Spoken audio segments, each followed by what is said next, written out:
I'm a bad motherfucker. Okay, Jimmy. Thank you so much. Thank you, everybody. Thank you. All right, here we go. Hey, Steph, we need the scoop, the real scoop. What is the difference since Jimmy stopped smoking weed, the biscuit maker? Okay, here's the real scoop. He's sleeping better. Lately, I am. Not initially. That's not initially. It took a while. The withdrawals. So he is doing way better sleep, which means like he has great energy during the day and during these shows. And did I tell you that we're doing locals later?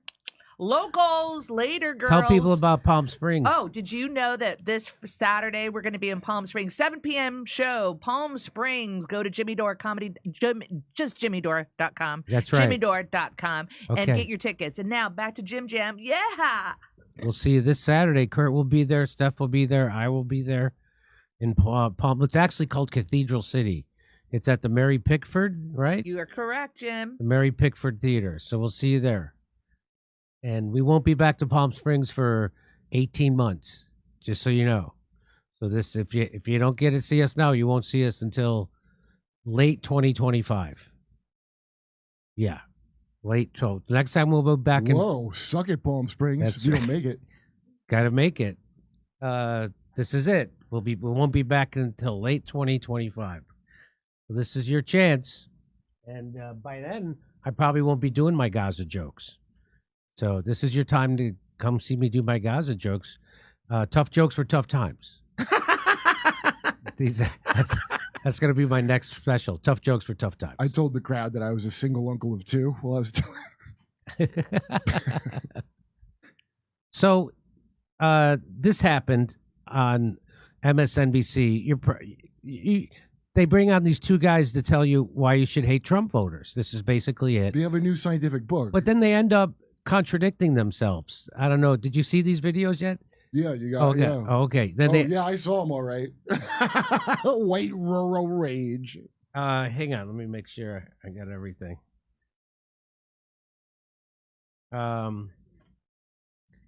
Yeah. Here we go. Joining us now, Professor of Political Science at the University of Maryland, Baltimore County, Tom Schaller, and journalist and opinion writer Paul Waldman. Their new book, out tomorrow, is entitled White Rural Rage, The Threat to American Democracy. And Tom, will start. So I just so you know, one of those guys' names is Tom Schaller, and he's a professor of political science at the University of Maryland. He got his undergraduate degree in communications, and on his webpage, he enthuses that his students get, quote, jobs with lobbying firms, political parties, and the media. Oh, so do you think that he kidnapped white rural rage people in like an advanced UFO and probed them to learn their secrets? I bet that's what it sounds like. Watch this. Watch scientist. this. Why are white rural voters a threat to democracy at this point? First of all, I'm going to guess they're a threat to democracy because they vote. Right? That's really the problem, right? They're allowed to vote. Right, so I guess totalitarian dictators have a right not to let people vote. Otherwise, that would threaten democracy. Anyway, let's listen. I think, as we pointed out, looking at Joe Biden's background and Donald Trump's, that the opposite would be true. I mean, we lay out the fourfold interconnected threat that white rural voters pose. So the opposite. So why do white rural voters connect with Trump? You think based on Trump and Biden's background, she believes the nonsense stories about him coming from a poor coal family, and who never went to college, and who also lost their kids in a kibbutz on October 7th.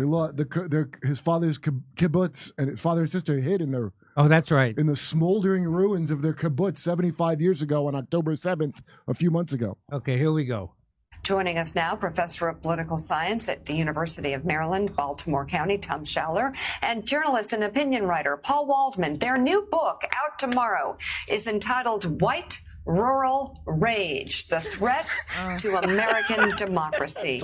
And Tom, we'll start with you. Why are white rural voters a threat to democracy at this point? You would think, as we pointed out, looking at Joe Biden's background and Donald Trump's, that the opposite would be true. I mean, we lay out the fourfold interconnected threat that white rural voters pose to the country. First of all, and we show 30 polls and national studies to demonstrate this. So we provide the receipts in Chapter 6. They're the most racist, xenophobic, anti-immigrant, and anti-gay geodemographic group in the country. Second, they're the most conspiracist group. QAnon. By the way, so this book, White Rural Rage, The Threat to Democracy, it's a bestseller because every word could be in quotes, right? They're racist, xenophobic, authoritarian, violent. So rural voters would be voting Democrat then, if you would think, right? Yeah, right. Am I wrong? Oh, Okay. yeah, they resort to violence. Who- Yeah, that's why they were really cool with the peaceful but fiery BLM riots. That's right. They were the ones that were like, yeah, that's cool. That's cool. So Um, they're okay with violence for 100% sure because they were okay with the BLM riots. Yeah, that's who supported it the most. White rural. I feel like I'm on 30 Rock right now. Remember? Did you watch that when Jenna was in the movie The Rural Juror, and they had to keep saying the stupid movie she's in? No, I The didn't. Rural Juror, and she goes right reverse. It sounds like The Rural Juror. So here we go. Support and subscribers, election denialism, COVID denialism, and scientific skepticism, Obama birtherism. Third, anti-democratic sentiments. They don't believe in an independent press, free speech. They're most likely to say the president should be able to act unilaterally without any checks from Congress. So, quick question on the fourfold interconnected thread of white rural voters. When you say they don't believe in the independent press, and then you say free speech, do you mean they also don't believe in free speech? Or are you just listing free speech as a problem after the independent press unbelief? I think it's for you to. Well, what do you want it to mean? Right? Whatever you want it to mean. So, okay, this is real. By the way, this is this to me would be the funniest SNL sketch if you did one. That would be So this. if You wouldn't 30 have to Rock- change a word. This is what they would have on 30 Rock that Alec Baldwin, the Republican producer, would be watching. Yes, this is like a before sketch. Tina Fey would come in, and then the rural juror. I mean, yeah, I can't do no better than, Here we go. than reality. Or That's the true. courts or the bureaucracy. They're also the most strongly white nationalist and white Christian nationalists. And fourth, they are most likely to excuse or justify violence as an acceptable alternative to peaceful public discourse. So you mentioned a lot of negative factors about this demographic. It's a lot of negative factors there. It's a lot of she calls them the demographic. Alex says, you mentioned a lot of negative factors about this demographic. Are Yeah. they even human? Yeah, no, she's got like tweezers holding the phrase as she said this. So, They sound like Hamas. Should we starve them to death? surely we'd be justified if they voted wrong. So basically, these two geniuses rewrote Listen Liberal, but they put the blame back where it belongs, on the people the system failed. Right. Listen, liberal. The flaw was it kept blaming The system. people with this exact same outfit. Look at these two guys in this same exact, about to get caught jerking off after a business meeting on Zoom outfit. and then what's her name here with like the new Karen hair? Does it matter if you recently moved from the well-heeled Northeast to one of the southern states? Because the second you cross the Mason-Dixon line, your brain chemically just automatically changes, you think? I think that it's like, what was that movie with Billy Crystal and Daniel Stern where they were cowboys with Jack Palance? Oh, that one, yeah. City Slickers. City Slickers. I think they had a really bad City Slickers cowboy trip and they didn't bond with Jack Palance at the end. And now they're, it was awful. Everyone was an animal. So now let's listen. So she asked them. Mika actually asks a good question. Mika says, hey, what makes them vulnerable to supporting a guy like Trump? Now, She can't when figure it Donald Trump first ran for office, and he was getting a lot of the support from rural white voters, and so they actually sent a reporter to interview some of these people, and we had a guy on our show named Nick Smith, who's a Waffle House cook from Virginia, and we said, hey, what's a bunch of blue-collar people supporting a billionaire from New York City like Donald Trump? I remember that very well. In hindsight, we shouldn't have had to ask. It's kind of obvious. And he said, well, Jimmy, we know that Donald Trump's a loudmouth Yankee who should have had his ass kicked a long time ago. But he's offering us something, whereas Hillary Clinton isn't offering us anything, and she's offering to take our jobs away. She said she's going to come in and close down the coal mines. That was her campaign slogan for those people. Learn to code, I believe. Yeah. So now Mika actually going to ask a question. She says, well, what makes these people like Donald Trump? What makes them vulnerable to liking a guy like Donald Trump? And here's what they say. Listen to this. They're going to contradict their whole book right here. This demographic, Tom, what else do they have in common? Well, I think that what really matters at this point in time. What makes them vulnerable? Oh, well, a lot of that has to do with, as a starting point, the problems that rural America has, which are very real and very profound. They have the more problematic education systems. They have poor infrastructure. They've had a lack of economic opportunity. We've seen a lot of manufacturing jobs leave from rural areas. And that kind of left them open to someone like Donald Trump, who would come along and tell them something that was true, that there is a system that has not served them well. Wow. Whoa. So wait a minute. The system has not served them well. They don't have economic opportunity. And they vote for the guy who correctly identifies the problem. And your solution is to write a book calling them racist and xenophobes and conspiracy theorists and violent. That's what you do? You mean people, salt of the earth people, who, by the way, geodemographics, make your food. These are the people that you're going to demonize now as the worst people in the world because the system has let them down. And that's why they're... So Michael Moore said the same thing in 2016. Yeah. He said these people are angry at the establishment because both parties, the establishment has let them down, and they're pissed off. And this is after Occupy. This is after they saw the 2008 banking crash that was engineered by the Democrats and Republicans alike. And Wall Street crushed our economy, and everybody lost their jobs and everybody lost their houses. But guess what? The bankers didn't miss a bonus. Why? And none of those people got prosecuted. But people did get kicked out of their houses. And then they did Occupy Wall Street. And so after that, and the establishment still wouldn't respond to them, still wouldn't do anything for them. And so they were willing to take a brick and smash it through the window of the establishment, which is what a vote for Donald Trump symbolized. This is what Michael Moore said. This is what lefty Michael Moore said in 2016. And these people are upset. And guess what? The establishment still hasn't tried to do anything for them. This guy just outlined the problem. They're the victims of a system. They don't have good infrastructure. They don't have good schools. They don't have economic opportunity, and the system has screwed them over. Maybe you want to lead with that. Maybe the Democrats should come up with a plan for these people. No, what we're going to do is call them all racists. We're going to call them all xenophobes. We're going to call them violent. We're going to call them anti-democratic. Instead of actually having a system that actually serves their needs, so we could all come together as a country.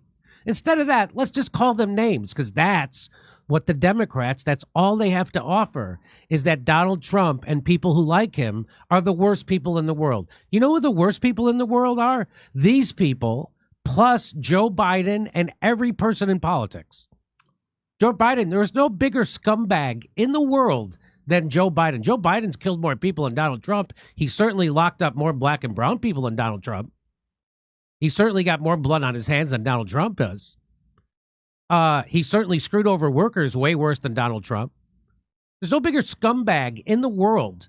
And that was my big argument with the Cornel West, because Cornel West came on and was campaigning for Joe Biden when he came on our show and said that Joe Biden isn't as bad as Donald Trump, and that Donald Trump's a real big threat of fascism, which is exactly what the Democrats say. Yeah, Joe Biden sucks, but Donald Trump is worse. And that's exactly what Cornel West's message is. And I pointed that out to him. And so then he calls me a racist and a Trumper. Because that's the kind of character that Cornel West has. And now he's revealed to the world. The worst idea in the world for him to run for president, because now everybody sees every crack in his personality, and his ego is much bigger than his IQ. Wow. He really brings out a rural rage inside of you. He certainly does. Do you think it's very clear that this guy Tom here is clearly the woman of the couple, because he's like the nicer one who's like, they have a point, and then the dominant one's like, no, they're animals. Like George's parents. It's like good cop, bad cop, right? Yeah, it's like George. Here we go. I think they have a point sometimes. So let's get a running start on this again. So I want to hear him say this again. Look how much softer he is than the other guy that looks just like him. I saw this in Kauai. Two guys that look like each other on vacation. had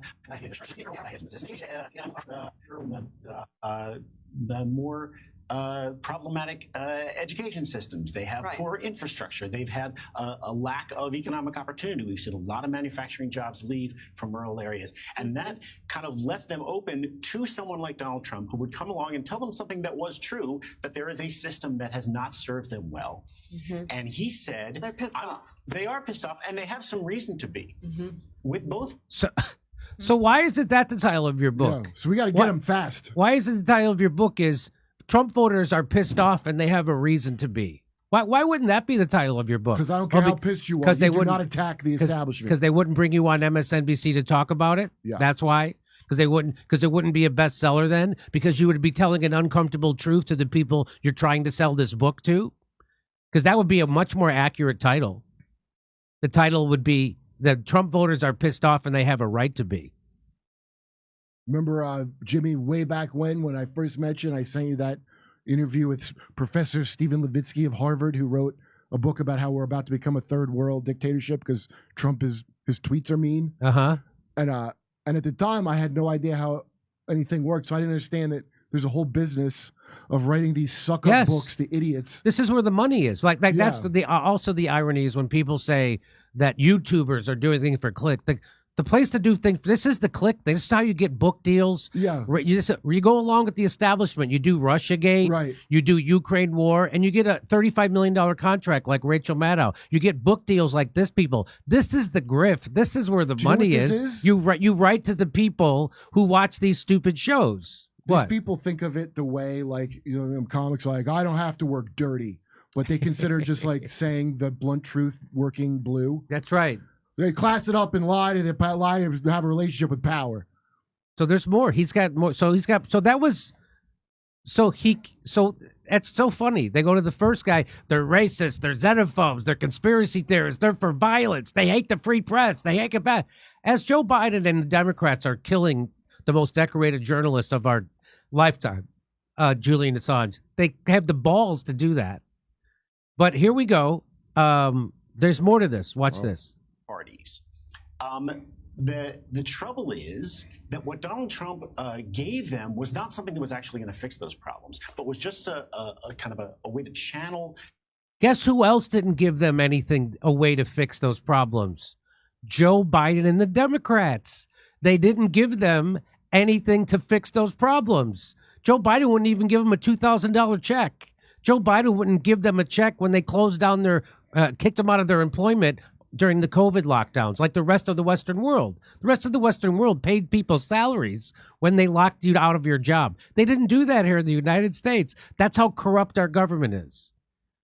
But they did give themselves $5 trillion to the richest 1,000 people in the country. The largest upward transfer of wealth in human history happened during COVID. And you think maybe that could be a problem? No, the problem is the voters. The problem is the voters. Yeah. And the problem is that they talk about how the problem is Donald Trump actually didn't do anything for him. Donald Trump hasn't been fucking president for 3 going on 4 years now. You know who has? Joe Biden and the Democrats. What have they done for them? No one brings that up. He did one thing for them. He made you real upset. Yeah.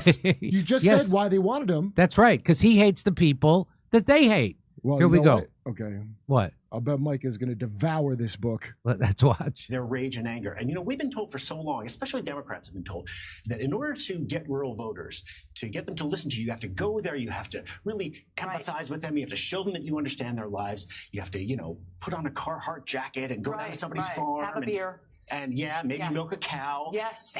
And it turned out that none of that was true. Oh, boy. Yeah, we have to empathize with them. Well, do macchiato eye roll. Maybe milk a cow? Milk a cow. Oh, you mean the farmers who make our food? Parasites. Huh. Here we go. No. When Donald Trump came along, he didn't do any of that stuff. He was just a conduit for their rage, their anger, their resentment. And that turned out to be what they wanted. And it wasn't really about the material conditions of their lives, because he didn't improve their lives. But and neither did Joe Biden. What they wanted, there are no choices of the thing they wanted. They didn't get to vote for someone who would improve their life. You didn't give them that. You just told them they were obligated because it was the lesser of two evils, the one you like. That's right. He got more support in rural areas in 2020 than he had in 2016, despite the fact that none of their problems had gotten any better under him. All that he gave them was a way to essentially give a big middle finger to Democrats, to people who live in cities, and to the rest of the country. When you say give a middle finger to Democrats and people who live in big cities, you mean that they're anti-Semitic, right? Is that what you say? That's obviously anti-Semitic too. Is that what that is? Is Dan that? Trump is a conduit for their rage, Kurt. You know, he's also funny. He's also funny. You forget that part. The jokes have a cathartic effect, I find. Yes. Wow. You know where they go? They're the most anti-gay, the most that is the most relative. What do you mean anti-gay? Relative to what? All your kids should be trans behind your back? On a relative scale, yeah, I guess they would be.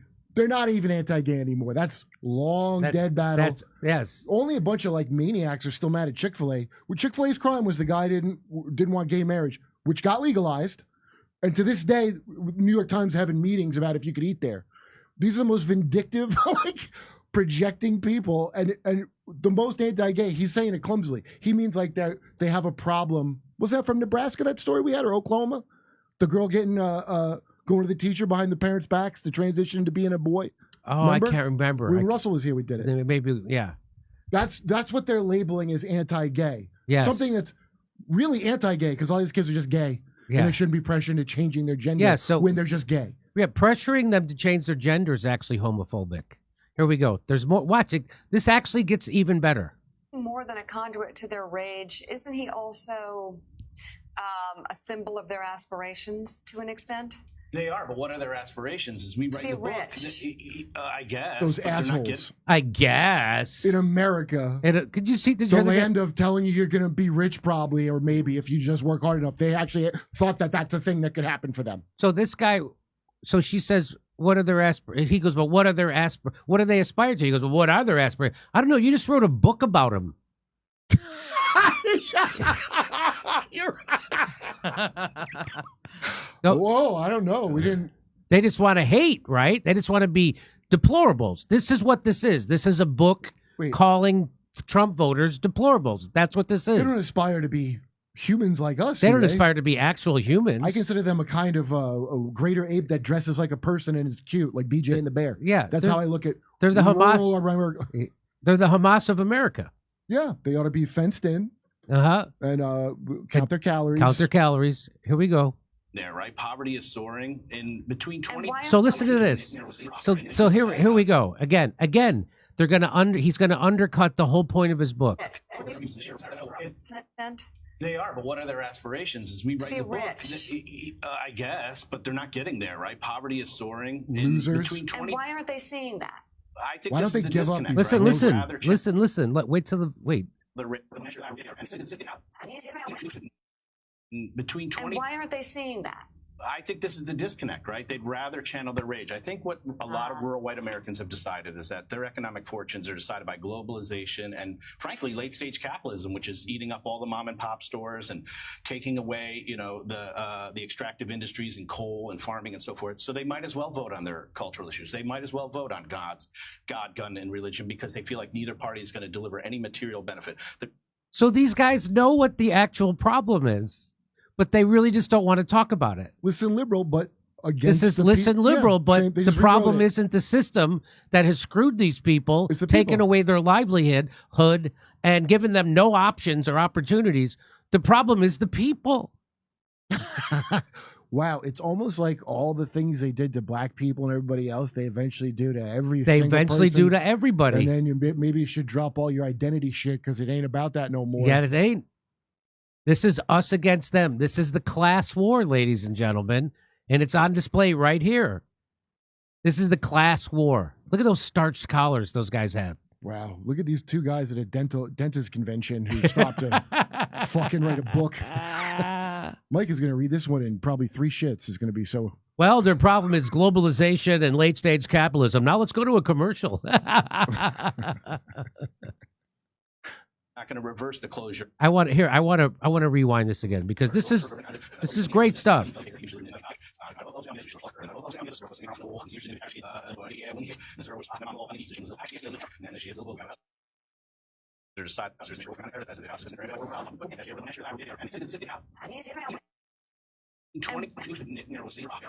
Getting there, right? Poverty is soaring in between 20. And why aren't they seeing that?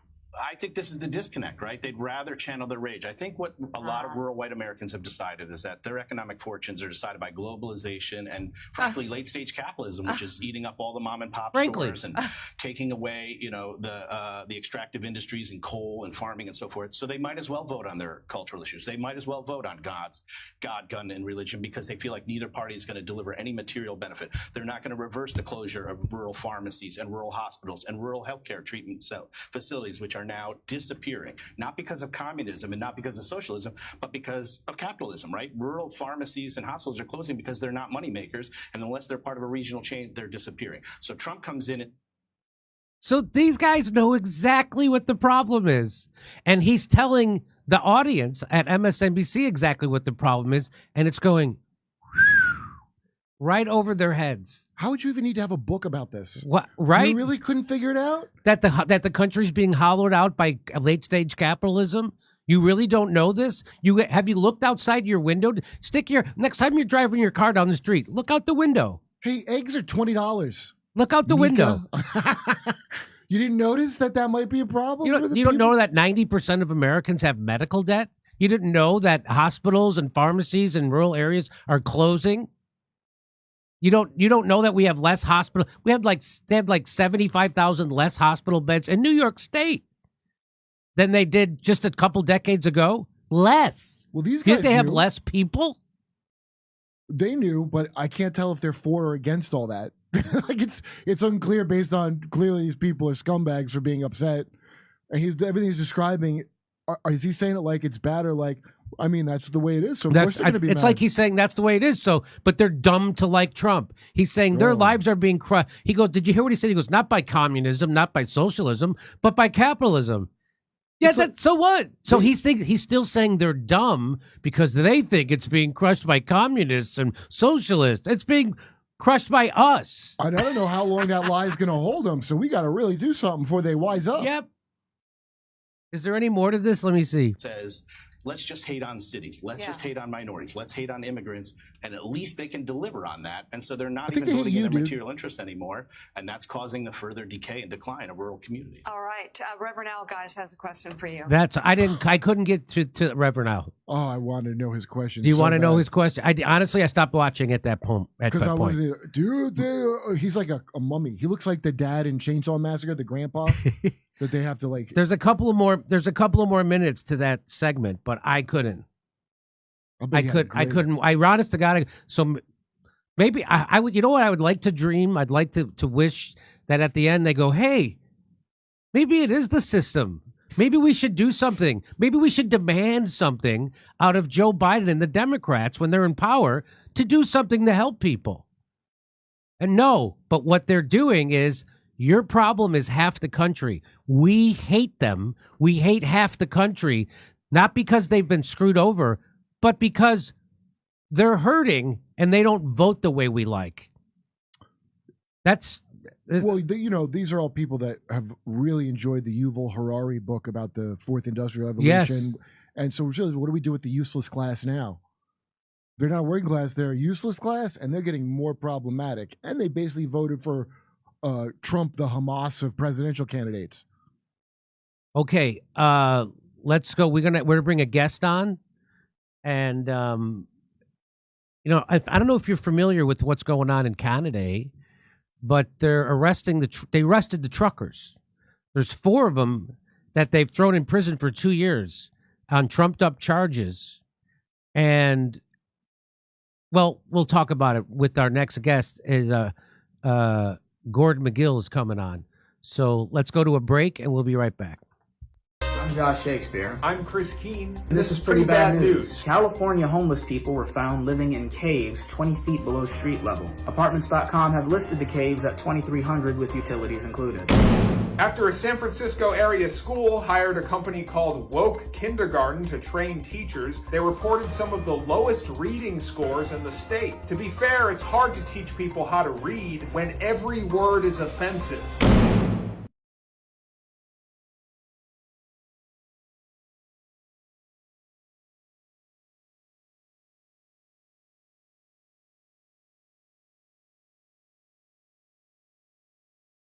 Hey, thanks for checking out our YouTube channel. Subscribe by clicking on that button down there for more AM Joy.